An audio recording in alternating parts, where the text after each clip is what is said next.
The queen's gambit arises after the opening moves pawn to d4, pawn to d5, then pawn to c4.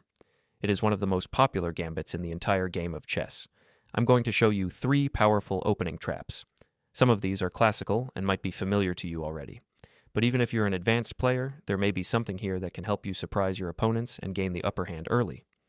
Let's begin with a classic example.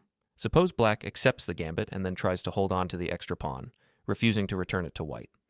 One common way black does this is by playing pawn to b5, reinforcing the pawn on c4. Now, how can white challenge this setup? White should play pawn to a4, aiming to undermine the b5 pawn, which is currently supporting black's extra pawn on c4. And now, what can black do? If black tries the symmetrical response by playing pawn to a6, it does not really work.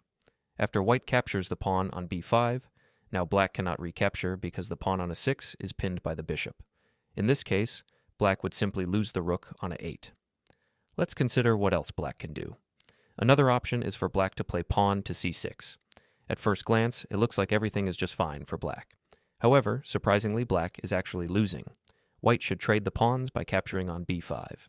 And here comes a winning continuation. Can you find it? By the way, it's a fun fact that this exact position once occurred in a game played by the 4th world chess champion Alexander Alekhine. He actually failed to find the winning move, quite surprisingly. The winning move is queen to f3. It may look a bit sudden, but in this position, there is no way for black to save the rook on a8. That is a very unexpected twist, and white wins the game right on the spot.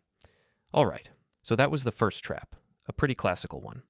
Nevertheless, I have checked in the database, and even today, strong players rated 2000 and beyond still fall into this trap regularly. And therefore, even if you know this trap, it does not necessarily mean that your opponents know it, so you can still go ahead and give it a try. Now, let's move on to trap number 2. As we already know, after white plays pawn to c4, offering this pawn as a gambit, if black tries to capture it and then attempts to keep the pawn by playing pawn to b5, it does not really work well. That's why, instead, black usually continues with development, most commonly by playing knight to f6 with the idea of recapturing the pawn later. Some players especially enjoy fianchettoing their kingside bishop, and they play pawn to g6. While this is not the main line, it's still a fairly common idea that your opponents might use. Now, here comes something interesting you can do.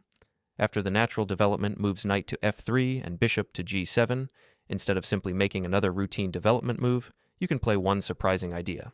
Queen to a4, giving a check. At first glance, this seems like a strange or unnecessary move, but in reality, it's not so simple for black to deal with. Let's examine why. If black responds with bishop to d7, trying to block the check, then white can retreat the queen to b3. And now, take a look. This is actually a double attack on black's pawn on f7 and pawn on b7. On the very next move, white can even increase the pressure by developing the knight to e5, intensifying the threats. And that's why this position becomes quite unpleasant for black. What makes it even trickier is that black's most natural-looking responses often backfire. For example, many players instinctively develop by playing knight to c6, but that too turns out to be problematic. In this case, white can immediately jump forward with knight to e5, a very powerful central move that takes advantage of the pin on the knight on c6 created by the queen on a4. At the same time, this active white knight on e5, supported by the bishop on c4, is attacking the pawn on f7, one of the most vulnerable squares in the opening. It's also attacking the knight on c6, meaning that black cannot defend both threats at once. So once again, this seemingly natural development move, knight to c6, actually leads black into serious trouble. Let's consider another idea. What if black plays queen to d7, trying to develop and break the pin at the same time? Now let me ask you, can you spot the winning move for white here? Take a moment to think about it. Ready? Here's the crushing blow. Bishop captures on f7, boom. It looks like just a sacrifice, but in reality, it wins the game immediately. If black captures the bishop with the king, then white follows up with knight to e5, which is a fork, attacking both the king and the queen at the same time. Black loses the queen, and with it, the game. A very elegant and deadly trap that shows how just a few imprecise moves can lead to a total collapse, even in such simple-looking positions. Let's take a step back for a moment. Is there any way for black to escape all of these tactical problems? The answer is yes, there is. But it's not so easy for black to figure it out over the board. Let's take a look at another potential idea for black, knight to d7. Interestingly enough, white can still use the same tactical motif. bishop captures on f7, even though in this case the idea behind it is slightly different.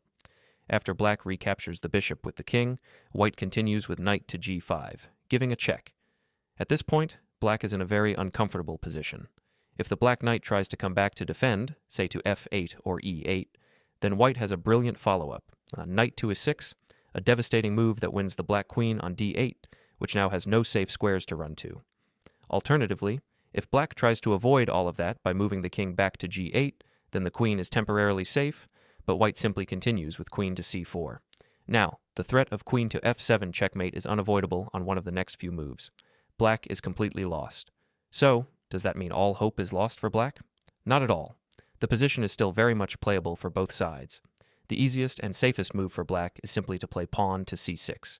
With that move, black stabilizes the position and avoids the major traps. Now here's what I really like about this trap for white. Even if the opponent avoids the trap, you're not spoiling your position in any way. The setup is completely natural. You're developing your pieces, and the game continues with normal play. Just one thing to be careful about. After black plays pawn to c6, they may follow up with pawn to b5, trying to kick your pieces back. That's why you should immediately respond with queen to b3, applying pressure on the f7 pawn, and keeping up the initiative.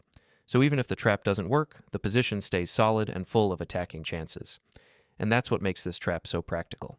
It's not very well known, and therefore, you have a realistic chance to win several games just by using this idea alone. Let's move on to trap number 3, which takes place in the well-known Queen's Gambit declined. We begin from the typical Queen's Gambit setup.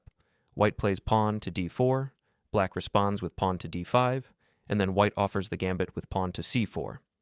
If you're not a regular Queen's Gambit player and prefer other openings, let me know in the comments. I'd be happy to cover traps in those as well.